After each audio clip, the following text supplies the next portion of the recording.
What is the most shocking or morally questionable act you've witnessed a friend commit? A woman I thought was a friend conned me into thinking she was introducing me to another friend. After messaging each other for almost a month, I realized it was really my close friend posing as someone else. I'm still not sure why she did that, but it obviously didn't make me laugh, and it seriously confused me.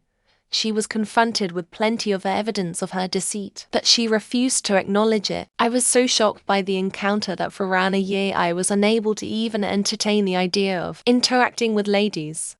Someone I went shopping with, someone I used to be close friends with last Black Friday. I lost her for a while and texted her. After walking around the mall for an hour trying to find her, she texted me back saying where she was before I lost her. She took my Topsy's bag with her to Victoria's Secret. She bought a little bit of lingerie, but also stole a bunch of stuff from there, which she hid in my Topsy's bag.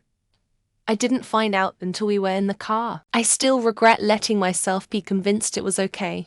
This dude I knew since grade 8. This one time long ago, when we were all hanging out and drinking at the back of a pool hall, this dude saw that some guy had double parked his brand new Audi A4 into parking slots, kinda slideways. He got pissed off, probably fueled by alcohol, and proceeded to kick the other guy's windows and car door in. Needless to say, we aren't friends anymore. But to be fair, the other dude shouldn't park like that either, considering there were a lot of people there that needed to park.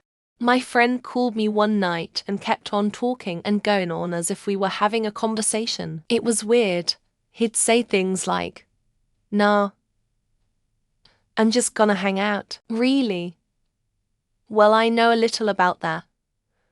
I could come by and check it out. All the while I'm quiet wondering who he's talking to. Yep. He was using me as an unwitting excuse. I'd known him a long time, and people would argue bro code and all that, but I also knew his girlfriend and she was a decent person, so it put me in a bad spot.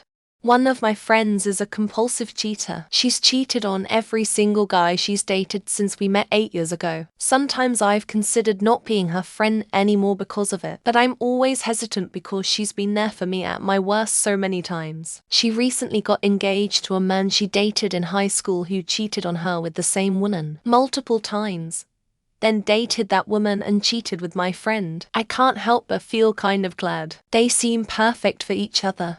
A friend told me she had gotten a typical sized preteen daughters into intermittent fasting. Her stepson was not included in this plan.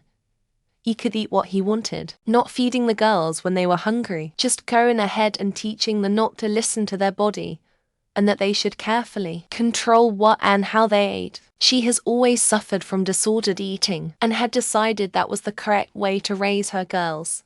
Lifetime of body issues to follow, I assume. I just was informed by a really good childhood friend that our best friend growing up has served us and is suing 8 people, including both of us, for $25,000 for harassing him online. I don't even use Twitter and haven't spoken to him in years. It's really sad and he's gone downhill mentally, and I just feel for him, but damn, can't believe a lawyer took the case. Also, his dad, my dad are friends, and his dad just told my dad he just showed up at his dad's and beat up his dad. I once found a newborn bat when I was a kid, and it seemed injured. In the hopes that it would recover, I made it a temporary home in an old coffee can. When I came back after having a lunch break, my neighbor, who was also my closest friend at the time, as well as the bat, were gone. After a while, one happened upon them on a neighboring trail and burst out laughing because they had just ripped the bat apart. I have retained this recollection for more than 20 years. My college buddy and I were downtown Chicago smoking outside the Rock and Roll McDonald's. A homeless guy came up and asked to bum a smoke from us. Buddy gives him one and goes to light it for him. As the bum leans in, friend puts the lighter under his chin and intentionally lights the bum's beard on fire. Myself and the bum frantically swat the fire out as my friend stands there laughing. T.S. because of this and other things he did, we're not friends anymore. I witnessed a former acquaintance of mine deliver such a forceful kick to her boyfriend's ribs while he was on his back that he later urinated blood. His offense: he had merely requested her son to refrain from picking all the chocolate out of their shared trail mix. He eventually left her, and now she finds herself without a home, struggling with drug addiction, frequently in trouble with the law, and even her own family has disowned her. My best friend, who lived a few doors down, was tasked with feeding my cat while I was away for a week. My cat was waiting for me at the back door with his food bowl untouched when I got back. He nonchalantly admitted to forgetting the last feeding after I called him to ask about it. My cat had been without food or water for a week, abandoned outside. Since then, we haven't spoken to each other for a period of 12 years. During college, I saw a good friend at the time go into a bedroom with a woman who I saw heavily drinking earlier. My gut told me something was amiss. I waited a while to see if he came out, and then I barged in and he was undressing a girl who just nearly passed out and was mumbling no. I grabbed his feet and pulled him off by his feet. We got into a fight because of it, but I knew I did the right thing. A co-worker lost $100 bill at a bus stop on a Navy base we worked on. She was distraught. Young, married, had bills to pay. A fellow high schooler came into the exchange and excitedly told me she found $100. I told her who it belonged to and she said she didn't care. She had her mom come up and pay for new shoes with the $100 bill. We never spoke again. I was just really disgusted. Not my friend, but my friend's brother slept with his brother's my friend GF. He was staying with him, and when he kicked him out he had nowhere to go except to his parents, who were furious with him and made his life hell. My friend did everything for him. He basically tied his shoes. He lost friends and nearly everybody who cares for him was disgusted. They still don't talk. I heard this secondhand, but they admitted it. A few people in my friend group tortured and killed a hedgehog. Geese are slow moving and endangered. For one to be out in the open in daylight, it must have been in a disadvantaged state already. I look back now and think about how I should have kicked their heads in. In high school, while departing from a keg party with a buddy, a cat was crossing the road when he accelerated and hit it. I became furious and demanded he stop the car so I could attend to the cat. It had dragged itself to the roadside but passed away soon after. I instructed my friend to proceed without me as I'd walk back. Our friendship concluded with that incident. Intentionally let himself be hit by a car to demonstrate that alcohol, and we were significantly intoxicated, made his bones malleable. Luckily, the car was already decelerating to make a turn. This led to a few moments spent convincing the driver he was fine, all the while scolding him for his foolishness.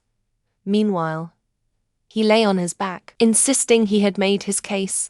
A colleague was going on a trip and asked me to care for his delightful kittens. Upon returning, he planned to abandon them due to adopting a dog that didn't like cats. I chose to keep the kittens, and they became cherished pets for my family and me. It makes me wonder what their fate would have been if I hadn't been there to take them in. Well, you see, we were all 19 and took a trip down to Mexico. About 2 a.m. we were hammered and took a trip to Boys Town. None of us wanted to partake, but we were curious about the circus and whether the stories matched up to the reality. He laid on the stage and let one of the working girls sit on his face, as she was fully commando style. When I volunteered at the food bank, a friend delivered food for people who were disabled. I rode with him and he was going through the boxes taking food for himself. He told me the people he made deliveries for did not need that stuff. I could not believe it. I reported him. They chose me and 2 others to make the delivery after that. I had a friend who used to ask girls to use their phone to make a call. He would disappear to the bathroom or something and send all of their naughty photos to his own cell phone. I found out he was doing this around the same time I knew he borrowed my sister's phone. We are no longer friends and I'm unsure if he's changed his ways. During a street altercation outside a house party, a person I knew used a corroded pair of scissors to stab an adversary in the neck. Following that incident, we ceased to associate with each other. Astonishingly, the individual who was stabbed managed to recover after receiving several stitches and tetanus injections. I invited my friend to see my boyfriend's drum practice. She repeatedly sat with her legs widely apart, wearing a skirt and no underwear. She ended up sleeping with him, and he broke up with me believing they would be together. However, she never pursued a relationship with him as she was already seeing someone else. A tattoo artist friend that I really admired as a person and looked up to until years into our friendship. When I asked about their tattoos he had done, and he told me he once tattooed someone's talk, that put me off him for good and really impacted how I viewed people I'd known for a long time.